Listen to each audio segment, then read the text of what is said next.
Hola a todos, este es el tutorial para el desarrollo de los análisis de ANOVA mixtos. Al igual que como se ha trabajado con otros tutoriales, en este caso vamos a tener dos partes. La primera sobre los aspectos teóricos generales y la segunda será para desarrollar un ejemplo de cómo hacer un ANOVA mixto en SPSS. Entonces, con relación a la parte teórica, inicialmente valdría la pena mencionar qué es el ANOVA mixto. El ANOVA, pues el ANOVA mixto sería un análisis más dentro del grupo de herramientas de ANOVAs, em, con algunas particularidades y con unos aspectos en común. Se trata de un análisis sobre la varianza, es decir, un análisis en el que estamos comprobando si hay diferencias en diferentes grupos, eh, con base o tomando como punto de partida una variable cuantitativa que se utilizará como variable dependiente. ¿En qué difiere con respecto a los demás ANOVAs? Con relación a la ANOVA unifactorial, pues en el ANOVA mixto vamos a tener más de una variable independiente. Y con relación a la ANOVA factorial, que también tenemos más de una variable independiente, la diferencia es que en el ANOVA mixto tenemos variables independientes tanto de muestras independientes como de muestras relacionadas. O en otras palabras, estamos incluyendo en el análisis la comparación entre grupos, pero también estamos incluyendo la comparación entre momentos de aplicación. Eso es básicamente lo que identificaría lo que es un ANOVA mixto. Un análisis de varianza eh, paramétrico en el que estamos comparando los puntajes de una variable cuantitativa con base en grupos de muestras independientes y momentos de muestras relacionadas. Eso sería una ANOVA mixto. ¿Cuándo se usa la ANOVA mixto? Pues ya en buena medida lo he mencionado. Cuando tenemos una variable dependiente cuantitativa, esa sería la primera característica. La segunda característica es que tengo más de una variable independiente para hacer las comparaciones. Esas variables independientes son cualitativas. Y la tercera característica es que esas variables cualitativas, al menos una de ellas es de muestras independientes o identifica grupos de participantes diferentes, y al menos una de esas variables también entonces sería de muestras relacionadas, o en otras palabras indica que estamos comparando momentos diferentes de aplicación. Digo que al menos una porque igual que con el ANOVA factorial o cualquier análisis en el que cualquier análisis que podamos identificar como multivariado,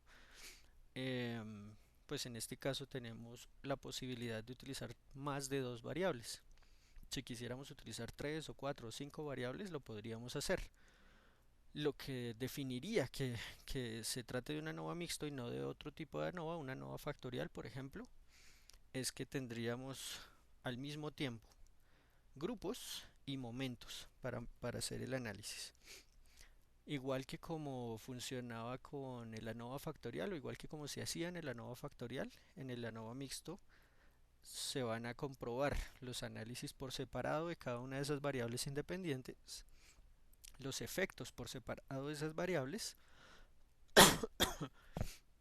y adicionalmente se van a comparar o se van a identificar los efectos de las interacciones de esas variables. Ese digamos que es como el valor añadido de este análisis, a por ejemplo hacer muchos análisis por separado de cada una de esas variables. Entonces eso sería lo que definiría cuando utilizamos el ANOVA mixto. Un elemento más también en relación con este cuando se usa tiene que ver con, pues, con el hecho de que es una prueba paramétrica. Entonces, pues en ese sentido también debemos estar seguros que cuando hacemos el análisis cumplimos con los supuestos para el desarrollo de la prueba, o de lo contrario pues tenemos que seguir una serie de indicaciones que ahora más adelante también les voy a mencionar. Algunos ejemplos de situaciones en las que podríamos utilizar un ANOVA mixto. Por ejemplo esta. Se quieren identificar las diferencias en los puntajes en una prueba de motivación de acuerdo con el tipo de cargo y el periodo del año. primero, segundo, tercero, cuarto trimestre. Entonces miremos las condiciones. Vamos a identificar diferencias en puntajes de una prueba de motivación. Es decir, tenemos una variable dependiente cuantitativa. De acuerdo con el tipo de cargo y periodo del año. Ahí tenemos dos variables. Es decir, que ya lo incluimos como una nova multivariado. Pero en este caso tenemos una variable que es de muestras independientes, que es el tipo de cargo, es decir, son personas diferentes en cada uno de los grupos. Y adicionalmente tenemos otra variable independiente, pero que indica son momentos diferentes. Primero, segundo, tercero y cuarto trimestre. En este caso entonces tenemos dos variables, una de muestras independientes, otra de muestras relacionadas. Y eso sería, digamos, lo que me indicaría que en este caso el análisis a realizar sería una ANOVA mixto. Otro ejemplo. Hay diferencias en el desempeño académico de acuerdo con el género, la carrera y el corte del semestre. Aquí la situación es más o menos similar. Tenemos una variable cuantitativa que es el desempeño académico. Tendríamos que estar seguros, desde luego, que pues el desempeño académico se está midiendo de forma cuantitativa. Y además tenemos entonces una serie de variables independientes que son género, carrera y corte del semestre. Tenemos dos variables de muestras independientes, el género y la carrera, y una variable de muestras relacionadas que es el corte o el periodo del semestre. Un último ejemplo, hay diferencias en las puntuaciones de ansiedad de acuerdo con el tratamiento recibido y el momento de aplicación de la prueba. Este es un ejemplo típico en la carrera o en las carreras de psicología, y es cuando hacemos diseños experimentales o cuasi experimentales en los que usamos grupo control y hacemos medidas antes y después del tratamiento. Entonces, se están mirando las puntuaciones de ansiedad, que será la variable dependiente. Se están haciendo comparaciones entre el tratamiento, son los que recibieron y los que no recibieron la terapia, pero además también se están haciendo comparaciones entre el pre y el post de esa intervención. Si nosotros quisiéramos incluir eh, tanto el momento como los grupos dentro de mi análisis, esta entonces sería una situación para desarrollar una ANOVA mixto.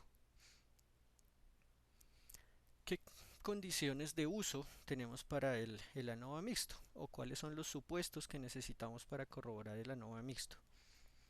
En relación con los supuestos, tenemos prácticamente los mismos supuestos que se han trabajado con los ANOVAs que se han desarrollado anteriormente o en otros tutoriales. Y además de esos, incluimos uno más. Sin embargo, ahí vamos a tener en cuenta un elemento bien importante y ya lo vamos a ver. Como en el ANOVA mixto, nosotros trabajamos variables de muestras independientes y de muestras relacionadas. Los supuestos, algunos apuntan a unas variables y otros apuntan a otras. Entonces, para las variables de muestras independientes, vamos a tener los mismos supuestos que se han mencionado en tutoriales anteriores. Es decir, se va a corroborar que haya normalidad en los datos. También se va a corroborar que haya homogeneidad en las varianzas de los grupos que se están comparando. No es propiamente un supuesto, pero es un criterio que nos va a servir para poder utilizar en- de una manera mucho más amplia este análisis, que es la equivalencia de los grupos. Y finalmente, pues el supuesto que es absolutamente necesario para desarrollar una ANOVA de muestras independientes, que es la independencia de esas observaciones. Entonces tenemos los mismos cuatro supuestos, pero estos supuestos aplicarán solamente a las variables de muestras independientes. Para las variables de muestras relacionadas, también vamos a tener en cuenta el supuesto de normalidad, pero los otros tres supuestos no aplican. ¿Por qué? Porque en una variable de muestras relacionadas la homogeneidad de varianza se asume, por lo que son las mismas personas en diferentes momentos. La equivalencia de grupos también necesariamente tiene que cumplirse justamente por eso, porque son las mismas personas en dos momentos diferentes. Y la independencia de observaciones pues es algo que no se puede lograr dado que pues son muestras relacionadas. Entonces para muestras relacionadas solamente vamos a tener en cuenta la normalidad. Y adicionalmente se va a tener un supuesto adicional, que es el supuesto de esfericidad. La esfericidad, si lo ponemos en términos sencillos, es algo parecido a la homogeneidad de varianzas, pero en muestras relacionadas. Es ver que la variación en los diferentes momentos que se hace la aplicación es más o menos equivalente o es más o menos similar en esas diferentes aplicaciones. Esta prueba de esfericidad entonces la vamos a tener en cuenta solamente o la vamos a tener en cuenta como supuesto de las muestras relacionadas. Tenemos esos 5 supuestos y esos son entonces los que vamos a tener en cuenta para poder hacer este análisis. Anterior o previamente en este tutorial les mencionaba que era una prueba pues que esta es una prueba paramétrica y que una de las condiciones para nosotros aplicarla es que se cumplan estos supuestos. Sin embargo, pues con este análisis tenemos un inconveniente, o no un inconveniente, sino un elemento diferente a cómo se han manejado otros análisis. En otros análisis, generalmente cuando no se cumplen los supuestos, lo que se hace es que se llevan a cabo pruebas no paramétricas. Y finalmente saber si se cumplen o no se cumplen los supuestos, lo que va a determinar es cuál es el análisis que voy a realizar posteriormente. En el caso del ANOVA mixto, hay una situación y es que para el ANOVA mixto no existe una prueba no paramétrica, lo cual pues nos lleva a una serie de acciones diferentes en el momento en que estos supuestos no se cumplan. Lo que nosotros hacemos en lugar de llevar a cabo una prueba no paramétrica es llevar a cabo una serie de correcciones en las fórmulas o en los análisis que nos van a permitir que los datos, aunque no cumplan con los supuestos, si nos ofrezcan unos resultados válidos que sean coherentes con la realidad. Esas correcciones entonces son unos ajustes a las fórmulas para superar ese incumplimiento de los supuestos. Según eh, los supuestos que se cumplan o no se cumplan, entonces se van a hacer unas correcciones o se van a hacer otras. Aquí entonces les muestro como de manera general cuáles serían las correcciones o los análisis, o sí, esas correcciones adicionales que se le harían a la ANOVA mixto en el caso de que no se cumplan algunos de estos supuestos. Si el supuesto que no se cumple es el de normalidad, vamos a hacer una corrección que se denomina traza de Pillay. Más adelante cuando hagamos el ejemplo en SPSS, ahí se van a dar cuenta dónde podemos encontrar estas diferentes correcciones. Em, entonces, si es la normalidad, si la normalidad no se cumple y los demás sí, entonces hacemos traza de Pillay. Aquí falta un supuesto que faltan dos, homogeneidad de varianzas y, e independencia de observaciones para las muestras independientes. Estos no los he incluido porque la independencia de observaciones, si no se cumple, pues entonces este definitivamente no es el análisis que podemos realizar. El análisis que habría que hacer en el caso de que no se cumpla independencia de observaciones es un análisis de medidas repetidas. Entonces ese no aplicaría para el ANOVA mixto. Ese tiene que cumplirse sí o sí, no hay otra posibilidad. Y la homogeneidad de varianzas es un análisis que en este caso, si se cumplen los otros supuestos de tal manera como están aquí incluidos, el de homogeneidad de varianzas digamos que no afecta demasiado la validez de los resultados obtenidos. Entonces les mencionaba, si la normalidad no se cumple, vamos a hacer la corrección de la traza de Pillay. Si es la equivalencia de muestras la que no se cumple, entonces se va a utilizar una corrección que se llama raíz mayor de Roy. Sin embargo, pues los otros sí se cumplen. Si es la esfericidad la que no se cumple, que es el supuesto que aplica solamente para las muestras relacionadas, entonces se va a utilizar una corrección que se llama Greenhouse Geyser. Hay algunos textos de estadística que también incluyen otro análisis que es Hewin-Flint, pero digamos que en general mencionan que este es aceptable en la mayoría de situaciones.